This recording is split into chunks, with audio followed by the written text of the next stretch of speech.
In 1991, one of the two most powerful countries in the world fell apart. Nobody invaded it. It just ran out of money. The Soviet Union spent so much on weapons that it slowly broke its own economy. At its peak, out of every dollar the whole country made, about 15 cents went straight to the army. The United States?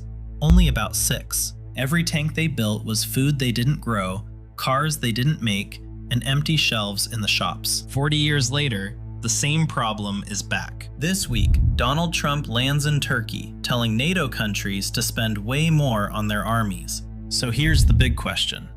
NATO wants 5 cents of every dollar. The Soviet Union spent 15, and it broke. How much is too much? So how does the strongest army on Earth spend itself to death? It happens in 5 steps. The trap you can't quit. The choice between guns and butter. The squeeze that drains the cash. The crack that breaks a superpower. And the math the West is running right now.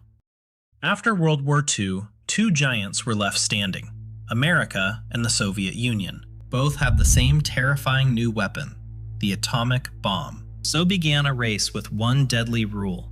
Whatever the other side builds, you build more. In 1950, the two sides had only a few hundred nuclear weapons between them. By the 1980s, more than 60,000. Nobody could stop. If you stopped first, you might lose everything. 70 years later, NATO is standing in the exact same trap. Russia is rebuilding its army. China is building warships by weight faster than any country since World War II. So the message in Turkey this week is simple.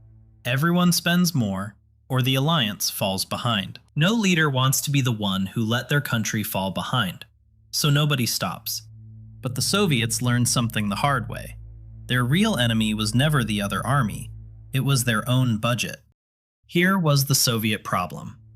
Every ruble spent on a tank was a ruble not spent on its own people. Their factories could build the best weapons in the world. But they struggled to make a decent pair of shoes. Shelves sat empty. Families waited up to 7 years just to buy a car. In America, there were about 550 cars for every 1,000 people.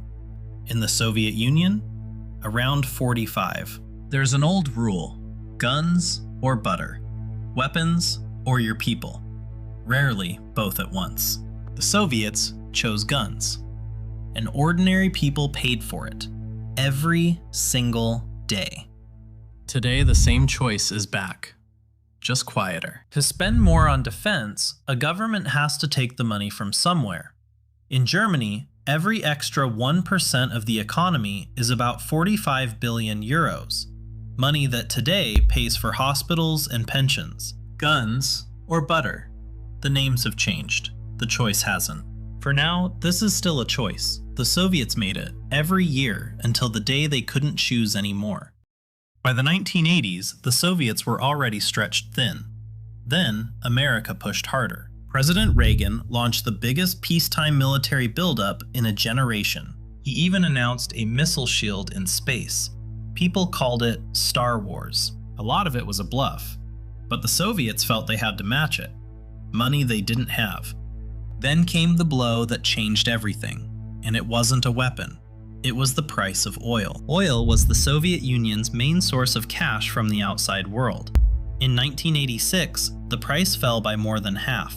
Their income vanished right when their spending was highest. The vice tightened. Today, the West is doing to Russia exactly what oil once did to the Soviets, draining the money before it arrives. Sanctions and a price cap on Russian oil have cut Moscow's energy earnings. The same squeeze, a different decade. Squeeze a country between rising costs and falling income, and sooner or later, something breaks. By the end of the 1980s, the choices had run out. Bread lines, empty shelves. In a country that had spent like a giant, the Soviet economy stopped growing. Then it began to shrink, fast. In 1989, the countries Moscow controlled began to walk away. The Berlin Wall fell. The army was still one of the largest on Earth, but a country cannot eat tanks. On Christmas Day, 1991, the Soviet flag came down over the Kremlin for the last time. The superpower was gone. It didn't lose a war on the battlefield, Its economy was already failing, and its own spending broke it faster. No Western country is near that edge today. But the pattern is stirring. Last year, the world's military spending hit a record, $2.7 trillion. Germany even changed its own constitution just to borrow money for weapons, which leaves the one question this whole story has been building toward. If an arms race broke the mightiest rival America ever had, how much is too much? So, how much is too much? The Soviet Union spent about 15 cents of every dollar it made on its military, and it broke. NATO's new goal is 5 cents, only a third of what broke the Soviets. So the West is safe, right? Not so fast. The number alone was never the whole story. The Soviets had a broken, closed economy, with almost nothing left to give up. NATO's countries are rich, open democracies. They can carry far more. But the trap is the same one. Spending money you don't have, borrowing to keep up, and quietly cutting the things people depend on. Today, most NATO countries spend between 2 and 3 cents. A few, like Italy and Spain, less. Poland, the most. Almost none are near 5.